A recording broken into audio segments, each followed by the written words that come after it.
ఇక నర్మద ప్రేమతో అందరూ కలిసి అబద్ధాలు చెప్పి మామయ్య వాళ్ళని మోసం చేసి వాళ్ళనిచ్చి బావగారికి పెళ్లి చేశారు.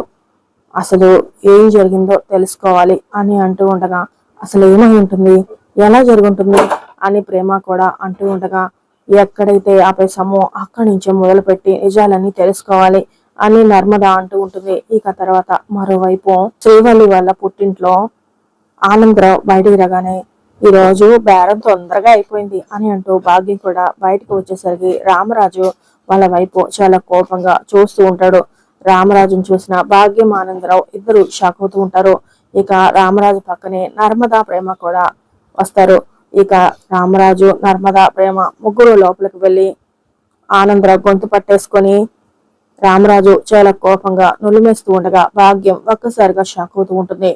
ఇక మరోవైపు శ్రీవల్లి చాలా హ్యాపీగా ఉయ్యాల్లో కూర్చొని అనుభవించు రాజా అని పాట పాడుకుంటూ సంతోషపడుతూ ఎంజాయ్ చేస్తూ ఉండగా అంతలో రామరాజు ఆనందరావుని తీసుకెళ్లి వల్లి కాళ్ళ దగ్గర విసిరేయటంతో వల్లి ఒక్కసారిగా షాక్ అయిపోతూ పైకి లేచి చూస్తూ ఉండగా రామరాజు ప్రేమ నర్మద ముగ్గురు వెళ్ళి శ్రీవల్లి వైపు చాలా సీరియస్ గా చూస్తూ ఉంటారు. ఇక ఫ్యామిలీ మెంబర్స్ అందరూ కూడా అక్కడికి వచ్చి షాక్ అవుతూ చూస్తూ ఉంటారు.